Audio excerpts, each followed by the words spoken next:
Hi, everyone. It's Peter Kraut of Silver Advisor with another episode of Pay Dirt Podcast, where we interview management of companies that we recommend, but also personally own, track, and report on.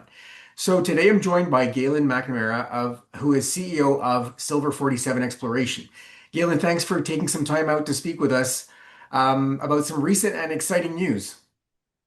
Yeah, of course. Thank you, Peter. Thanks for having me on. Good to see you again. So, Galen, there's some big news at Red Mountain. Maybe you can give us a summary of some of the new drill holes and how they've enhanced the Red Mountain resource. I know that there's some assays that are still pending, and you can maybe give us some details on that. Yeah, of course, I'd be happy to, Peter. So last week we put out some interesting, very strong drill holes. The first batch of drill holes from our summer program at Red Mountain, with three holes from the Dry Creek deposit area and the remainder from the West Tundra Flats deposit area.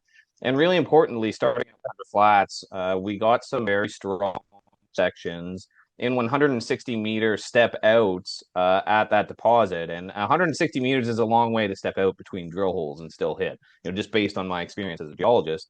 And what we're trying to do there is that if you imagine the deposit, you think of a donut, there's a donut hole in the middle of the deposit that hadn't been drilled, and we were missing mineral resources from there. The blocks weren't in there, tonnage blocks weren't in there. So we drilled some aggressive step outs and hit pretty strongly on both of them. There's even another step outside the resource, away from the donut hole on the other side. That hit. So that's really half the story, though. The other half of the story on that one is that, hey, look, also at the Dry Creek deposit, where hey, we're not drilling quote unquote step outs where we're stepping into new areas, but drilling step ins in that we're looking to chase high grade ounces within the deposit and grow those high grade ounces within the deposit. Because if you increase the grade of the deposit, of course you increase the total ounces there, all other things being equal. So that's really what we're trying to do there. We've still got 8 holes pending from the summer program, most of which come from that same area, Dry Creek, chasing those high grade ounces, those high grade ore shoots. And we've actually put out some pretty interesting looking core photos from a couple of those holes that, hey, visible zinc minerals, visible copper minerals, visible lead minerals. And of course, when you see those, that's when you have a very good chance to have good silver grades, good gold grades, other critical grades. So we're looking forward to sharing them in due course here. Excellent. So now that's Red Mountain. There's also been some drilling at Hughes over in Nevada, and maybe you can give us a summary of these new holes and the exploration potential and the drill planning as well. Again, very interestingly, we also put out a set of assay results from our Hughes project in Tonopah, where we were concentrating on the eastern extension of the Tonopah mining district. And to put it into context, what we're trying to find there, what we're still searching for there, is the extension of that entire district. And okay, well, why care about that? Okay, well, the Tonopah mining district, between what was mined there going back to 1900, what we've drilled, and what our colleagues at Blackrock Silver have drilled in terms of mineral resources, was about 100 silver equivalent ounces, give or take. So it's over a strike length of about 4 kilometers mined and drilled. Well, we have a 4 kilometer extension of that entire district where the few holes that we've drilled there so far have hit interesting, high grade to good, but we're still searching for that main structure, where it might be 5 to 10 meters wide, where most or many of the ounces in the district came out of to begin with. And look, like it's a process and it takes time. But if we can get onto that, then the tonnage potential, the ounce potential becomes, something that's truly unique in Nevada. It's halfway between Reno and Las Vegas on the highway, as I always say. And then you have something that's very valuable. So we're going to take a shot at doing that, continue the really good geologic work that we've done so far, systematic approach to discovery, which we've done so far, and go back there probably this winter and excuse me, next spring, in that winter spring timeline, and really take a shot at testing that idea fully and seeing what we come up with. Fantastic. Well, Hughes is certainly ideally situated, like you mentioned, between Reno and Nevada. Yeah. Fantastic jurisdiction. There's also Mogollon, which is New Mexico, and maybe you can tell us a little bit about where things stand with that project. Pretty high grade stuff as well, from what I remember. Yeah, that's right. And that's another unique and interesting project where, I really think it's akin to the Great Mexican districts that the Spanish have been mining going back since the 1500s or something like that. Except, not really explored, not really drilled. To summarize, we put out a resource earlier this year that was 32 million ounces, equivalent ounces between silver and gold. That, okay, well, it's like incompletely covering 2 kilometers of one of the veins, a very good vein, but incompletely covering 2 kilometers. There's an additional 75 kilometers of prospective vein and structure on the project that's just not really explored, where like we've gone around and sampled all the old pits that go back to like the late 1800s, the old prospect pits where they dynamite them out by hand, the veins at surface, and have got some great grades, hundreds to thousands of grams per ton, over an area that's 7 kilometers by about 4 kilometers, if I just picture that rectangle very roughly. And like most of that stuff isn't drilled, it's not explored. So what we're going to do here, going back this fall, is go back and systematically step out from where we've already drilled, and we hope and we expect to hit. While we probably prepare for a very much larger drill program in 2026 that adds ounces materially as we develop those targets and get our permits in place to have 3 rigs drilling up there. And we'll probably have one, but it's the story in a way where we're just systematically adding ounces like we've always done and are always going to try to do.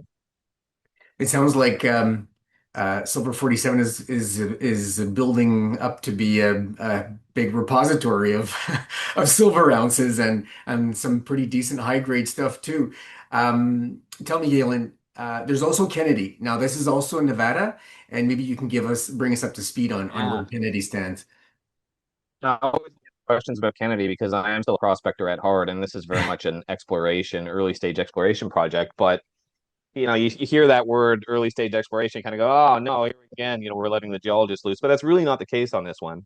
Because, hey, look, this is something that we staked. We spent a lot of time in the summer of 2024 thinking about things like this because we had a little bit of time to do that, and came across this project in central Nevada, or excuse me, northern Nevada, in really like the heart of where all the big deposits are, the action area, as some of my geologists like to call it. Um, it's interesting because look, it's an undrilled field mostly at surface that you can go around all over it and sample 5 grams per ton gold, 10 grams per ton gold, 30 grams per ton gold, 100 grams per ton silver, 500 grams per ton silver, 1,000 grams per ton silver. And really not explored. It was mined down to where the gold was free milling, down to where, maybe 40 meters or something like that. And we just thought to ourselves while we were thinking about staking this, do we do this or not? It's just like so many of these big deposits in Nevada have started just like this. And somehow this was open for staking and not really explored. A little interesting fact on this one, we just acquired some historic data that we think is going to have some good results. And one very interesting drill hole that was like low grade disseminated gold. Didn't even, we knew the potential was there, but we didn't even know, could be there. So we're compiling all that now, and we'll be able to talk about it in a little bit more detail when we do that. But it's just a nice bonus project for us that costs almost nothing because we staked it. There's no NSR, and we have drill targets, to add, it really adds value for not that much money. So, that's something that we're excited about. Super. So, I mean, that's a great update on the company overall so far and where we've come to. What comes next? What should viewers and investors look for next? Yeah, so we're very well financed. We've got about $27 million in the bank, and we're going to look to aggressively deploy that into building ounces on our projects, and advancing our projects. Our flagship project is, of course, Red Mountain. We're going to have 3 rigs turning there next summer. But in the meantime, at a minimum, I would say. But in the meantime, we're not just waiting. This isn't just a seasonal drill play. We have 2 other drill programs planned between now and then. So we're going to go at it aggressively. And if ever there was a time to do it, I mean, silver's north of $50. We think that we get the most value add for our shareholders for drill results in a market like this. Sounds like there's going to be some exciting news flow to watch for Silver 47. Yeah, yeah, I think that's fair to say. So Galen, I'd like to kind of end this on a lighter note. Can you share some kind of a relevant anecdote or idea thought from your own mining and exploration experience? Yeah, sure. I'm sure I've got 100 stories I could tell you. But I've just been thinking recently about reflecting upon, what's going on in the markets and silver kind of cruising through 50. And I think even trading as high as 54 and the weird things that are going on or we're going on with backwardation and all of this stuff. It's like, Peter, we've been at this for a long time. We were 40 years in the desert in precious metals, and things are finally looking to change now. And I think it's important that companies like ours and us, like we don't let it get to our heads. We stick to business, and we just aggressively push things forward. And given the market conditions that we're in, now is the time for us as a company to be aggressive, and we're going to do that. Excellent. Well, great thoughts, great overview. I must say, Galen, thanks for this excellent update. We're going to watch for some ongoing news, and we'll be sure to catch up with you again. Yeah, sounds great. Thanks for having me on again, Peter, and hopefully see you at a conference here sometime soon. You bet. Sounds good.